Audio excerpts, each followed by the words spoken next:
മലയാള cinema ലോകവും പൃഥ്വിരാജ് ആരാധകർ ഏറെ പ്രതീക്ഷയോടെ കാത്തിരിക്കുന്ന ചിത്രമാണ് ആടുജീവിതം എന്ന് പറയുന്ന സിനിമ. നാളെയാണ് ചിത്രം തിയേറ്ററോട്ട് എത്താൻ പോകുന്നത്. ചിത്രത്തിന്റെ ഇപ്പോൾ പ്രിവ്യൂ ഒക്കെ പുറത്തു വന്നിരിക്കുകയാണ്. അപ്പോൾ ഇന്നത്തെ വീഡിയോ ഇപ്പോൾ നമ്മൾ പറയുന്നത് ഈ ഒരു റിവ്യൂ ആണ്. ഇപ്പോൾ വീഡിയോ ഇട്ട് പോകുന്നതിന് മുമ്പായിട്ട് ആദ്യമായിട്ട് ചാനൽ കാണുന്ന സുഹൃത്തുക്കാണെങ്കിൽ പുതിയ സിനിമാ വിശേഷങ്ങൾ ആകുന്നതിനറിയാൻ വേണ്ടി ഇപ്പോൾ തന്നെ ചാനൽ സബ്സ്ക്രൈബ് ചെയ്തുക. പൃഥ്വിരാജ് സുകുമാരനെ കേന്ദ്ര കഥാപാത്രമാക്കി ബ്ലെസ്സി അണിയിച്ചിരിക്കിയ ചിത്രമാണ് ആടുജീവിതം എന്ന് പറയുന്ന സിനിമ. മലയാളത്തിൽ പുറത്തിറങ്ങിയിട്ടുള്ള 2008 പുറത്തിറങ്ങിയ ബെന്യാമിന്റെ ആടുജീവിതം എന്ന് പറയുന്ന നോവലിനെ ബേസ് ചെയ്ത് ഒരുക്കിയ ചിത്രമാണ് ആടുജീവിതം എന്ന് പറയുന്ന സിനിമ. എന്തൊക്കെയാണ് ചിത്രത്തിന്റെ തമിഴ്നാട് പ്രിവ്യൂ ഷോ കഴിഞ്ഞ ശേഷം മണിരത്നം, കമലഹാസൻ തുടങ്ങിയവർ പറഞ്ഞ വാക്കുകളാണ് ഇപ്പോൾ സോഷ്യൽ മീഡിയ തരംഗമായിട്ട് മാറുന്നത്. എങ്ങനെയാണ് ഈ ഒരു സിനിമ ഇവരെടുത്തതെന്നാണ് മണിരത്നം ചിത്രം കണ്ടതിന് ശേഷം ചോദിച്ചത്.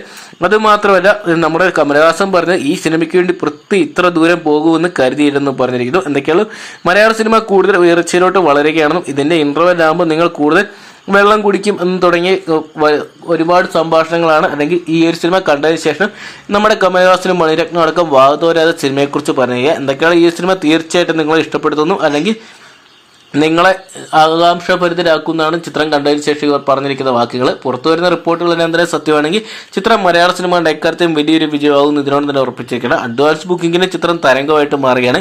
വേൾഡ് വൈഡ് ബോക്സ് ഓഫീസിൽ നിന്നായിട്ട് ഏകദേശം 6 കോടിക്ക് മുകളിൽ ചിത്രം അഡ്വാൻസ് ബുക്കിങ്ങിനോട് നേടിയ ചിത്രത്തിന്റെ ആദ്യ ദിന കളക്ഷൻ ഏകദേശം 10 മുതൽ 15 കോടി രൂപ വരെ കളക്ട് ചെയ്യുന്നതാണ് ഇപ്പോൾ പുറത്തു വരുന്ന റിപ്പോർട്ടുകൾ. തന്നെ എന്തൊക്കെയാണ് കണ്ടുവരിനറിയാൻ ചിത്രം ആദ്യ ദിനം വലിയൊരു വിജയമായിട്ട് മാറുകയെന്നൊക്കെ. അപ്പം നിങ്ങൾ എത്ര പേരാണ് പൃഥ്വിരാജ് സുകുമാരൻ നായകനായിട്ട് ആടുജീവിതം എന്ന് പറയുന്ന സിനിമ നാളെ തിയേറ്ററിനായിട്ട് കാണാൻ വേണ്ടി കാത്തിരിക്കുന്ന കമന്റ് ബോക്സിൽ പങ്കുവെക്കുക. വീഡിയോ ഇഷ്ടപ്പെട്ടെങ്കിൽ ലൈക്ക് ചെയ്യാനും ഷെയർ ചെയ്യാനും പുതിയ സിനിമാ വിശേഷങ്ങളാകും തന്നെ അറിയാൻ വേണ്ടി ഇപ്പോൾ തന്നെ ചാനൽ സബ്സ്ക്രൈബ് ചെയ്ത് വെക്കുക.